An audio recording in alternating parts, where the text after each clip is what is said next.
Welcome to another edition of Full Timeout with Kevin Two Toms, AKZ. Who you brought in today? Man, we got another special episode. I mean, every episode are pretty much special, but this one, man, he's a brother of mine. From the Brewster family. Shout out to Brewster.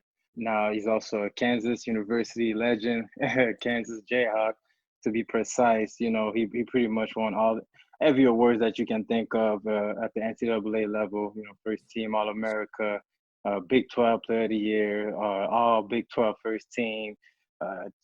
Big 12 championship, most outstanding player, even a Big 12 all defensive team. I mean, the list goes on. And now, he had a solid rookie campaign, basically cooked the G League. And this year he had, one of the most intriguing seasons ever in the NBA, man. Without further ado, Devonte Graham from the Charlotte Hornets. My guy, what up? Hey, man, I had to give you a proper introduction, man. Hey, I was about to say, that's one of the best introductions I've heard ever. Like, hey, man, because people forget, man. Sometimes they need a little reminder. I said, dang. Yes, sir, man. Thank you for hopping on the pod, man. This right here is really for, anybody, but mostly, young hoopers that most of them, they don't really understand, the path to get to where you are, and it's cool to hear from you, man. So thank you for coming on the pod. For sure, bro. Let's get started, man. Hey, just keep it pretty simple. You're from North Carolina, Raleigh to be exact. You guys have a lot of legends out there, man. Who kind of inspire you to start hooping at a serious level? Oh, man, I say John, bro. John Wall. Right. I mean, just growing up watching him, you feel me? Everybody in Raleigh, wanted to be like John, play like John, go out there dunking everything. Like, he had to dance when we was in high school. They came out with his own song and stuff like that. So I think John had a lot of people in Raleigh like really wanting to hoop. So I definitely would give John a lot of that credit. Was he still in touch with the community? Like, did you have a chance to hoop against him when he was during his prime years? When we were younger, not so much, but like as we got older, and we would come back, we play pickup, like during the summertime and stuff like that. Like, we were just in Miami probably like a month or two ago playing pickup. So like, we still, you feel me, keep in touch and stuff like that, and be, still putting work in. For sure. All right. So then after that, obviously Brewster, before going to college, you decided to go to Brewster. And then that's funny because I don't think a lot of people know that you was actually committed to App State before committing to Kansas. And that's when we met. And it was a wild year, man. That was a wild year. So tell the audience a little bit about that whole process during your last high school year. With App State and all that. That right there was probably, I think, like one of the toughest years I had playing ball. But I think it kind of it made me a lot better because I was originally going to App State coming out of Broughton, and then I tried to get out of that commitment, and they wouldn't let me out. So which actually led me to Brewster. Yeah. My guy Isaac Copeland. We played on the same AU team, so I knew he was going there. So, it made me feel a whole lot comfortable. Yeah, that year playing at Brewster with all y'all made me 10 times better because it was just the competition. Coach Smith, us being up 6 a.m., running sprints, not on time, having to run sprints. Like, it was really like college, like before college, without even doing it. I couldn't talk to no college coaches though, like how everybody else was doing, going to business and stuff like that. Like, just to give like the audience an idea, you literally had like a man. I remember like it was yesterday. You had like a whole. It was like you didn't start it, but it was literally like a free whole DT. The free DT campaign. Like that was like nationwide. Everybody from Twitter was talking about it. Yeah. We had everybody on Twitter. People like ESPN reporters was doing the free DT post, and we had the T-shirts made. People actually thought I was in jail though. Like, people was asking me like, "Yo, like, I thought you was in jail." Like, I was like, "Nah, I was just locked up under one of these schools." So, because you said it was one of your toughest years hooping wise, But man, you was really hooping though. It's probably you was probably one of the Yeah, best seniors out there. How were you able to just keep that level of focus and like just I'm worried about what I can control and the right. rest I'm just go out there and hoop really. I think all of us on the team, you feel me? We wanted to win, Yeah, and true. I think we had a real good group, and we all got along. So like it made it a whole lot easier with all of y'all. And then my family, obviously, always kept me trying to keep me right, especially mentally. But like I said, like it was tough because it was just stressful not knowing. It was like I'm playing, but I don't know if I'm gonna go, where I'm gonna go, who gonna talk to me, if anybody want to talk to me. So I mean, a lot of coaches was calling Coach Smith, and he would tell me, but it was like I couldn't communicate with them. That I didn't know if they really wanted me or whatever the case may be, because of the whole App State thing. Before we move on to Kansas, did you have anybody else on that list that like you don't even need to really say it, but was Kansas your clear choice, or anybody else in mind pretty much? It was Kansas, NC State, and Virginia was my final three that I had actually went and visited. What pushed your decision towards Kansas at that point? Like, to be honest, I didn't want to be in Raleigh because I'm from Raleigh. Yeah. And like I've seen people, I was thinking like big picture, like you lose focus. Like being at home is like you around all your homeboys, you know what I'm saying, your mom and them, everybody family. You got to worry about having 50 tickets at the game, each game. Like stuff like that kind of went into it. But then I think the program obviously too, like I just felt like Kansas was a better fit for me and how I played, like up pace, fast tempo. So that was kind of, how I crossed out Virginia because they didn't play as the tempo that I like to play at. So a little bit of everything, and I fell in love with the campus and Coach Self and the coaching staff. So at Kansas, talk a little bit about the years at Kansas. So I remember your freshman year, your first game was actually the Champions Classic, right? Yeah, got whooped. That was like my welcome to college game right there. How's that though? Talk a little bit about that because, freshman year coming in, you're playing the number one team in college ball, especially in your position where you're supposed to be playing out of the mid majors, and now you're playing in basically the biggest stage in college ball. Yeah. At first, when I first got there, you feel me? It's like it was a big shock. Like I wasn't expecting. Like you don't know what to expect, and especially for me, I wasn't no high ranked guy. So I was just coming in like happy to be there, like happy to be able to have that chance. And then we played, like you said, like our first game was against Kentucky, and that was when they almost went undefeated that year. Like they had the 2 starting 5 teams that they was trading in every 5 minutes. Whoever wasn't playing good, next 5 up. Like so they beat us by 30. Yeah, they beat us by 30. It was just like, dang. Right. Like we here, like this real right here. We got something got to get right.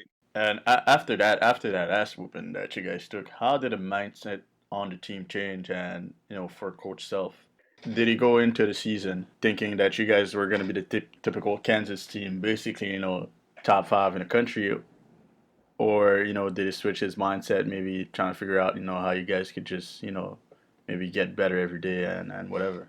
Coach Self, one of those who always make sure your confidence is right. Like obviously we got cursed out crazy. The next practice was crazy.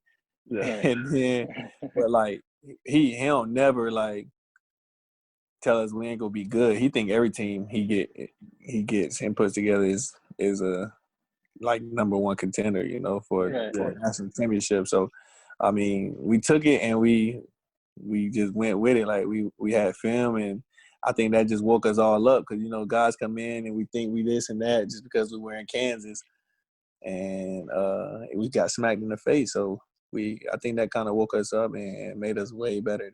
And it's crazy because as a freshman, everybody kind of have that their big bro on the team. As a freshman, sometimes we get impatient. We want to play minutes. Yeah. We believe we belong on the court.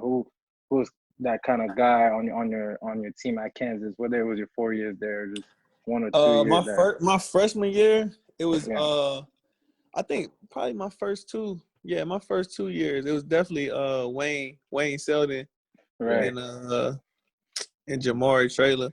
But also Mm-hmm. the walk-ons, I can't even lie. Evan Manning and Tyler Self, like they used to stay in my ear all the time, like, you know what I'm saying? Because they've been around, been around that their whole life, so they know like a lot more than guys who actually come in and play, because they've been there. They grew up with their dad's been college coaches their whole life, so they would stay in my ear for real too. So I would say them four. So being at Kansas, you obviously share the backcourt with Frank Mason. Did the experience at Brewster playing with guys like Kev, Donovan, Mitchell, did that help and prepare you, obviously sharing a backcourt with another ball dominant guard? I think so. Not even like knowing it. I ain't never been asked that question. I ain't never thought about it like that. But to be honest, that's a good point. Like, cause I came from that. We was like playing really like 3 guards. Yeah. 4 guards. Terrell too. Yeah. Yeah, JT. Yeah. So, I mean, I think that kind of helped because we all played well together. Like it helped me play on the ball and off the ball. Yeah. Because at Broughton, I was mainly the one. Like I went and got the ball every time. But then at Brewster, it was whoever get it, bring it. Yeah. Right. Now I gotta ask you this. We're just gonna fast forward a little bit to your senior year. You know what I'm saying? That was basically when you really led your team. And you guys went to the Final Four, right? That year? Yeah. If I'm not mistaken. Yeah, even went to the Final Four, man. Tell me a little bit of that. I mean, I'm not gonna say it was your first year really being the clear front leader, but it was actually your first year. You're a 4-year man there as well. Just tell me about that whole experience, man. Your senior year. Yeah, it was. I mean, it kind of was my first year, being a guy, because it was always me and Frank, and Frank was, so technically, yeah. But bro, it was a fun year for me. Like, being able to actually be the man, and I've always had that underdog story. So a lot of people told me to come out my junior year, but a lot of people was like, he's not a point guard. We don't think he can play the point guard. He's not big enough to come out and play a 2 in the NBA. So it was like, all right, so now I'm going back and I'm going to prove to everybody that I'm really a point guard. I've been a point guard my whole life. I just been playing a 2 because we got Frank. So it was like. Were you ever close to like leaving the draft in your junior year? Like, was there ever like a really, really close decision, or your mind you knew you was gonna come back your senior year? Nah, it took me like 3 weeks before I even. I kept changing my mind. Like 1 week, I'm like, yo, I'm gone, and then like I don't want to be at school, and then the next week, I'm like, man, I'm staying. And I really kept going back and forth. Like I kept calling my mom, like changing my mind. And she was like, all right, you like pick one. Like, what you gonna do? Right. And that's funny. So your family was just supportive. They weren't in your ear, trying to pressure you to make no decisions. Nah. That's dope. That's really dope. That's what people mess up right there. When you have too many people in your ear. And talk a little bit about some of the biggest games you were in, because I remember, like, for instance, the Buddy game, the triple overtime game where, you guys went with Oklahoma and Buddy scored I don't know how many points. I'm not sure if it was that year or the year prior. Oh, that was my sophomore year. So many classics. Yeah. So what was the atmosphere like playing at this legendary building, Allen Fieldhouse? So did you guys feel like you guys always had home court advantage, even though you played, some of the great players in the Big 12, like Buddy Hield or Trae Young coming in? And did you guys feel like you guys always were an advantage because you played in front of that crowd? No. Yeah, I felt like that every time. Definitely, like for anybody who ever been there, like it's one of the craziest. Like we got the loudest Guinness World Record, loudest home court in college basketball. Like, do you got a top 3? Just on top of your brain, on top of your mind right now, do you have a top 3 game in Allen Fieldhouse? Yeah. It'll be the triple overtime with Buddy. Yeah, sure. We had a crazy comeback against West Virginia.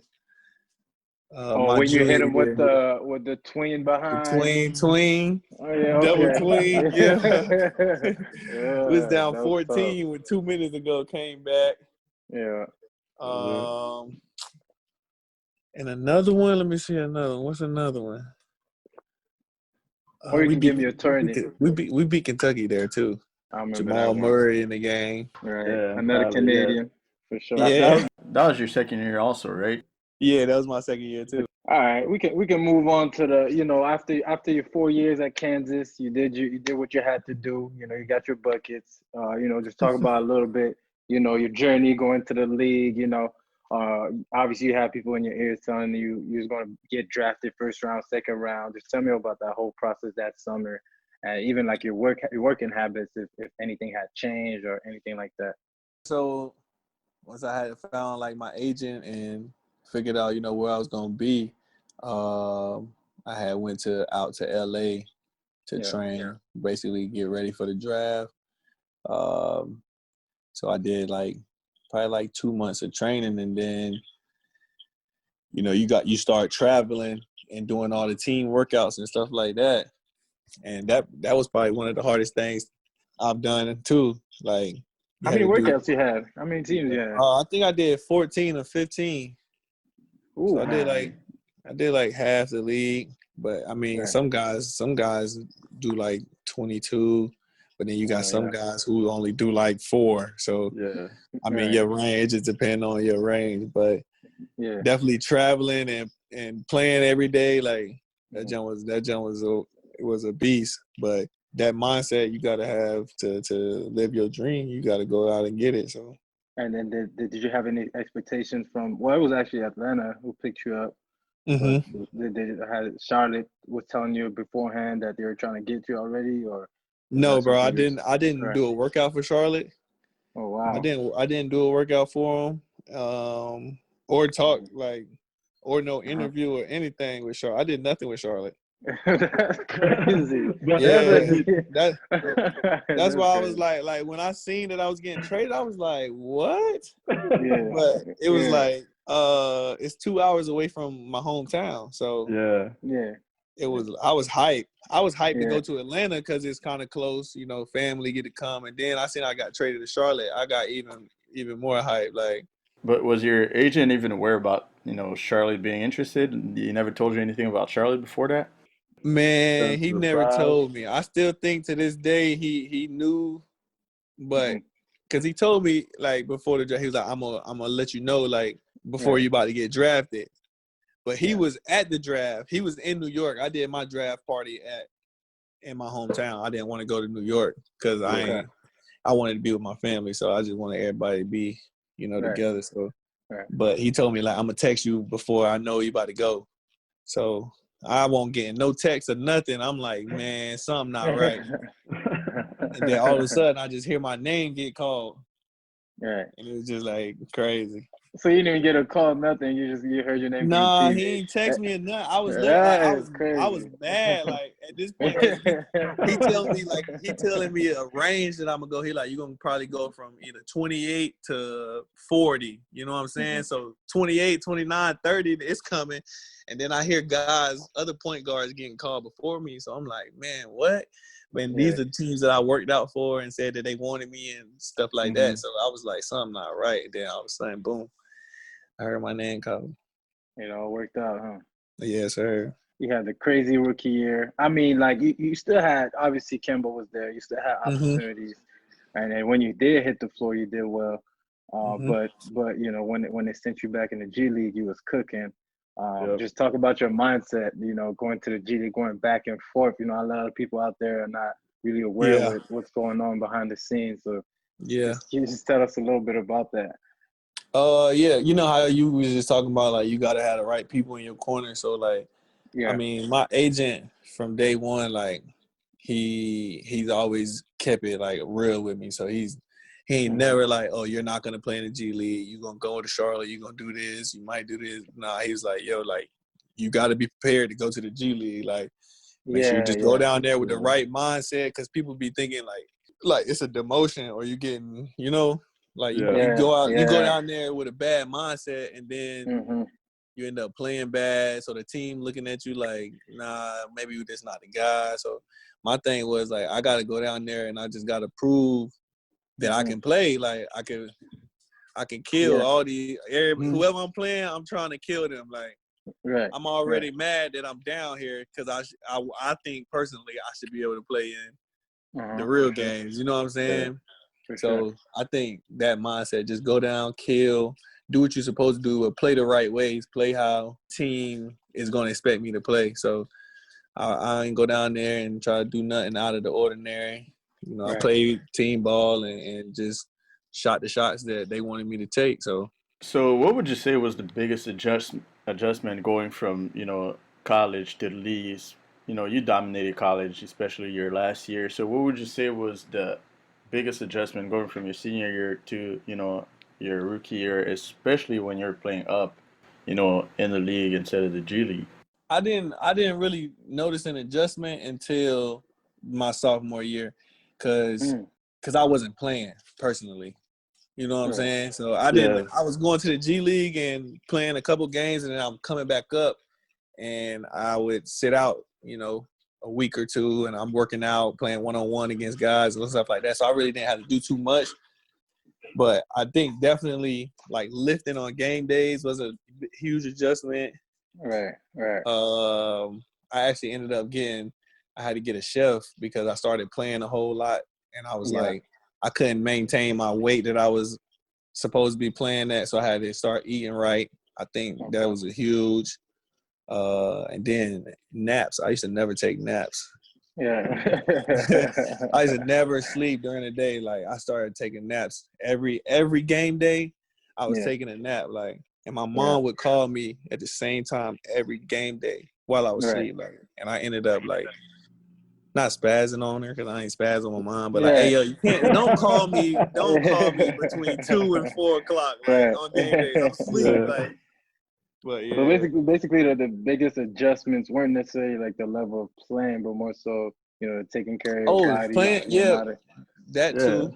Playing, I think the change of pace, like in college, you know how you just speedy, like you fast, everything's fast, and I think, being able to slow down your pace, change the pace, you gotta get more crafty, and a lot of it is like IQ, like mentally. Right. A lot of film, but I think the change of pace is definitely one of the biggest ones.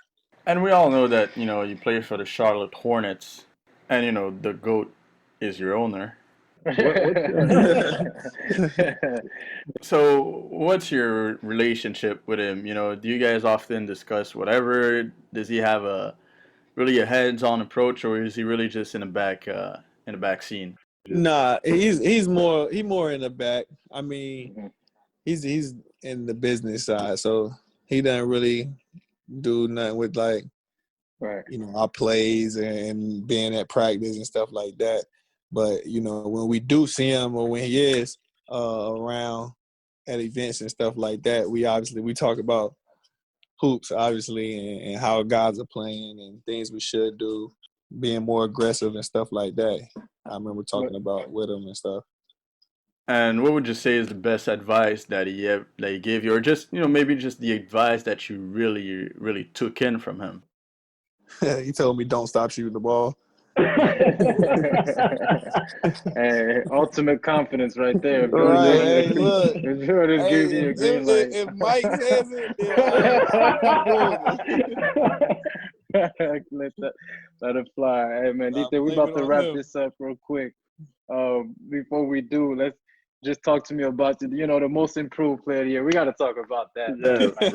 Obviously, before we wrap it up, it's funny because obviously I told you, like we have hosts on this show. I mean, we have guests on this shows, but then again, sometimes we do just discuss hoops and stuff like that. And we had you winning the most improved. All of our hosts on this show had you winning.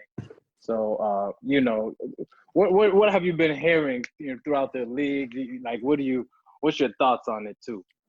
Oh man, Do you think they should without getting in trouble? Without getting in Hey, trouble look, with the I'm league? trying Nah, to say this in a nice way. yeah, you know. I mean, I already done said like it was, it was BS, but Yeah. a lot of people agreed it. A lot of people in the league, players, coaches, and everybody, gave me my credit and shouted me out and just different things like that. So Right. at the end of the day, like, you can't take nothing away from BI though. Like, No, for Oh sure. no, man, yeah, it was killing for real. you know what I'm saying? Like, those guys was cooking too. But like when you look at numbers and you put your numbers compared to whoever numbers, the increase is like if you put those numbers up and you don't have no names beside it, you would pick my numbers every time. Like who had the better. If it didn't have no names beside it, you would pick that 13.5, 7 point. You know what I'm saying? But it is what it is. That leap, yeah. One thing I wanted to touch on, before we get going, was your improvement in terms of threes. Last year you actually shot more threes, but your percentage also got better. Was it something you really went into the offseason thinking about, like I need to make more shots, especially off the dribble, or Yeah. was it just a question of comfort level because you were playing more, so you felt just more comfortable taking those shots, during the games? No, it was we lost Kemba Walker. Yeah. Right. So Sometimes they was trying to turn me into Kemba. Like literally, Mm-hmm. the first workout I did after we traded Kemba was all off the dribble 3-point shots.